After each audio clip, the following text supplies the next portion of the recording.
Hello hello friends. आज हम शुरू करेंगे हेट्रोसाइक्लिक कंपाउंड्स। इससे पहले हमने पढ़ा था NMR। अब heterocyclic compounds, first of all introduction कि हेट्रोसाइक्लिक कंपाउंड्स होते क्या हैं। तो अब देखिए हेट्रोसाइक्लिक कंपाउंड्स क्या होते हैं।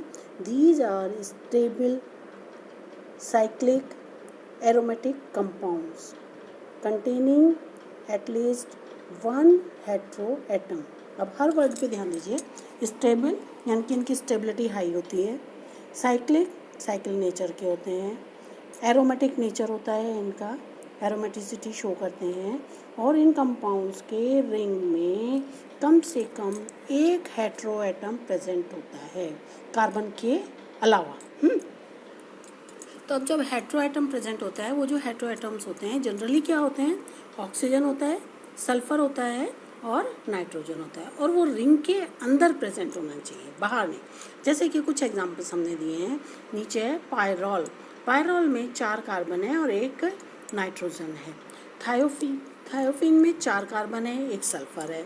फ्यूरॉन में 4 कार्बन है, 1 ऑक्सीजन है। पिरिडीन में 5 कार्बन है और 1 नाइट्रोजन है। तो इस तरीके से ये हमारे हेट्रोसाइक्लिक कंपाउंड्स के कुछ एग्जाम्पल हैं। नेक्स्ट है नोमेनक्लेचर कि इनका नामकरण कैसे किया गया है। जो ये हेट्रोसाइक्लिक कंपाउंड्स हैं इनके ज़्यादातर ट्राइबल नेम्स जो हैं वो ज़्यादा पॉपुलर हैं। तो जैसे कि ये पायरोल है, थायोफीन है, फ्यूरॉन है, पिरिडीन है, ये सब जो हैं क्या हैं, ये इनके ट्राइबल नेम्स हैं। लेकिन शुरू में तो ये ट्राइबल नेम से ही जाने गए, लेकिन बाद में क्या हुआ कि एक सिस्टमेटिक वे भी होना चाहिए जो कि हमारा है IUPAC सिस्टम। जैसे कि और अदर ऑर्गेनिक कंपाउंड्स हैं उनके लिए भी IUPAC सिस्टम होता है। इसी तरह इनके हेट्रोसाइक्लिक कंपाउंड्स के लिए भी एक IUPAC सिस्टम के अकॉर्डिंग ही नोमेनक्लेचर किया जाता है। तो उसके लिए कुछ रूल्स हैं जिनको हम 1 by 1 पढ़ेंगे कि कैसे होता है। जैसे कि अब देखो, फर्स्ट है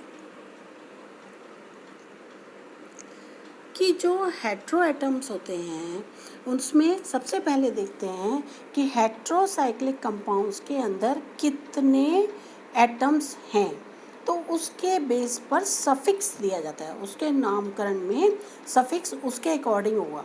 जैसे कि अगर 5 मेंबर्ड रिंग है ना, जैसे कि आपने पढ़ा ऊपर फ्यूरॉन में यहाँ पे है ना 5 मेंबर्ड रिंग है। 5 हो गया ना, 4 कार्बन 1 ऑक्सीजन। तो इसी तरह इसमें अगर 5 मेंबर्ड रिंग है तो जो सफिक्स यूज़ होता है वो होता है ऑल, है ना।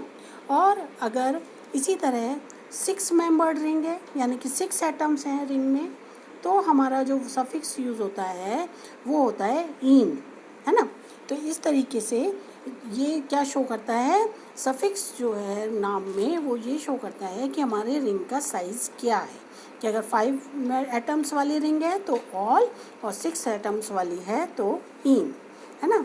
इसी तरह नंबर 2 रूल नंबर क्या है, टाइप ऑफ हेट्रो एटम कि किसी रिंग के अंदर जो हेट्रो एटम है वो क्या है, तो उसके हिसाब से उसका प्रीफिक्स दिया जाता है। प्रीफिक्स मतलब जो पहले आता है नामकरण में। तो जैसे कि अगर नाइट्रोजन है तो वर्ड यूज़ होता है एजा, एजा, AJA, एजा। अगर है ऑक्सीजन तो वर्ड यूज़ होता है ऑक्सा, ऑक्सा। अगर है सल्फर तो यूज़ होता है थाया, THIA, थाया। तो ये शो करता है कि किस टाइप का हेट्रो एटम प्रेजेंट है। तो नंबर 2 क्या दिखाता है, टाइप ऑफ हेट्रो एटम, और जो कि वो प्रीफिक्स है। तो प्रीफिक्स क्या दिखा रहा है कि कौन सा एटम प्रेजेंट है हेट्रो एटम, और जो सफिक्स है वो क्या बता रहा है कि रिंग का साइज क्या है, कितने उसमें नंबर ऑफ एटम्स हैं। अब है रूल नंबर 3 कि अगर किसी में एक से ज़्यादा हेट्रो एटम प्रेजेंट हैं, है ना। भाई ये भी तो हो सकता है कि एक तो मिनिमम है उसके लिए, है। तो अगर किसी रिंग में एक से ज़्यादा हेट्रो एटम है तो हम नंबरिंग में प्रेफरेंस किसको देंगे, है ना, फर्स्ट नंबर किसको देंगे। वैसे तो रिंग में अगर एक ही हेट्रोएटम होता है तो काउंटिंग में हम 1 नंबर उसी को देते हैं हेट्रोएटम को, है ना। लेकिन यदि इसमें एक से ज़्यादा हेट्रोएटम है तो हम प्रेफरेंस कैसे देते हैं, देखिए उसके लिए भी अलग अलग पॉइंट्स हैं। जैसे कि इफ़ 2 हेट्रोएटम्स आर सेम, यदि एक ही रिंग में 2 हेट्रोएटम्स सेम हैं, जैसे 2 नाइट्रोजन प्रेजेंट हैं या 2 ऑक्सीजन प्रेजेंट हैं, तो उसके लिए हम क्या यूज़ करते हैं, प्रीफिक्स से भी पहले अगर 2 एटम प्रेजेंट हैं सेम तो हम उसको कहते हैं डाई, डाई, है ना। अगर 3 एटम्स प्रेजेंट होते हैं तब हम कहते हैं ट्राई। जैसे सपोज 3 नाइट्रोजन है तो हम कहेंगे ट्राईएज़ा, है ना। अगर 2 ऑक्सीजन एटम्स प्रेजेंट हैं तो हम कहेंगे डाईऑक्सा, है ना। तो यानी कि 2 है तो डाई, 3 है तो ट्राई। तो इस तरीके से नंबर ऑफ हेट्रोएटम्स जो प्रेजेंट हैं और वो अगर सिमिलर हैं तब हम उसके आगे डाई और ट्राई लगाते हैं, प्रीफिक्स के भी आगे। अब है अगर हेट्रोएटम्स डिफरेंट हैं, है ना, भाई एक ही रिंग में 2 डिफरेंट एटम्स हैं, एक ऑक्सीजन है, एक नाइट्रोजन है या एक सल्फर है साथ में, तब हम किसको प्रेफरेंस देंगे, 1 नंबरिंग किसको देंगे। और जैसे अगर 2 होते हैं तो 2 में भी नंबरिंग हम हेट्रोएटम में ऐसे करते हैं कि हेट्रोएटम पर मिनिमम नंबर है ना।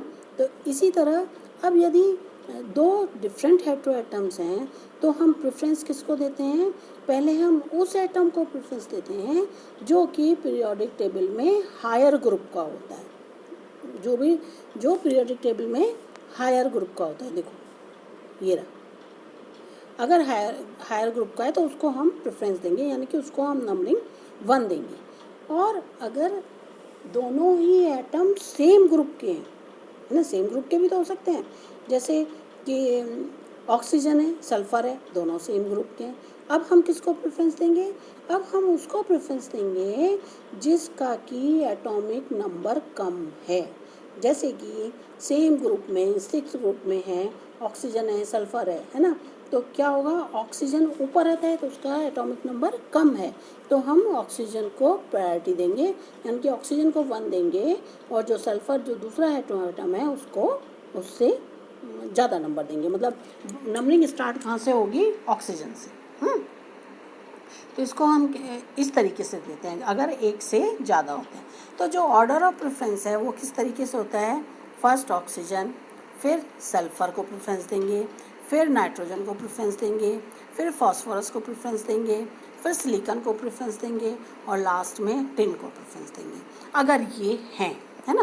तो जैसे अगर किसी कंपाउंड में ऑक्सीजन और नाइट्रोजन है तो हम फर्स्ट प्रायोरिटी किसको देंगे, ऑक्सीजन को, तो 1 नंबर किसका आएगा, ऑक्सीजन का, और फिर उसके बाद देखेंगे कि नाइट्रोजन कहाँ पे है तो उसमें ऑक्सीजन, उसमें आएगा प्रेफरेंस। ठीक है, आगे बात समझ में। तो इस तरीके से हमारे अभी तक हमने क्या पढ़ा कि एक तो नंबर ऑफ एटम्स, तो यानी कि साइज रिंग का, वो हम सफिक्स से बताएंगे। टाइप ऑफ हेट्रो एटम वो हम किससे बताएंगे, प्रीफिक्स से बताएंगे।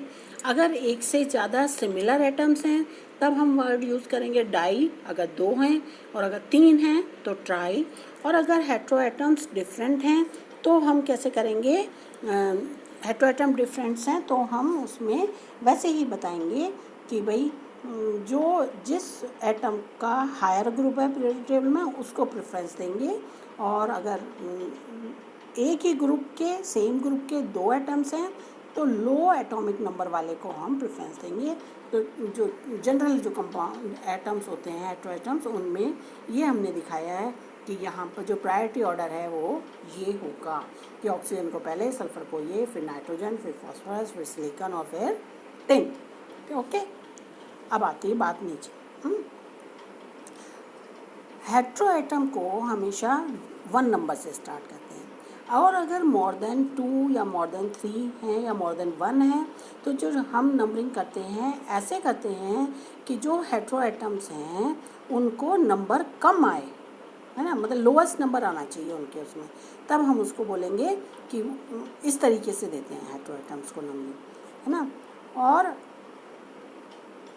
जो अगर डिफरेंट हेट्रो एटम्स हैं तो उनको नंबरिंग भी हम प्रायोरिटी ऑर्डर से देंगे, जैसा कि मैंने ऊपर बताया है कि जो प्रायोरिटी ऑर्डर है उससे ही नंबरिंग देंगे, जिसका प्रायोरिटी ऑर्डर ज़्यादा है उसको 1 से स्टार्ट करेंगे या उसको नंबर कम देंगे। ओके, नेक्स्ट चीज़ है, अब इसमें भी अगर रिंग सैचुरेटेड होती है या अनसैचुरेटेड होती है तो उसके लिए भी प्रीफिक्स यूज़ किया जाता है, मतलब उसके भी आगे प्रीफिक्स यूज़ होता है। जो नाम है हमारा उसके आगे भी प्रीफिक्स यूज़ होता है। अब इसके लिए भी अलग अलग नियम हैं। जैसे अगर 5 मेंबर्ड रिंग है, देखो अगर 5 मेंबर्ड रिंग है और उसमें नाइट्रोजन प्रेजेंट है ना, नाइट्रोजन प्रेजेंट है, 5 मेंबर्ड रिंग है और रिंग हमारी सैचुरेटेड है, यानी कि रिंग के अंदर डबल बॉन्ड नहीं है, तो हम यूज़ करेंगे वर्ड ओलिडीन, ओलिडीन, है ना।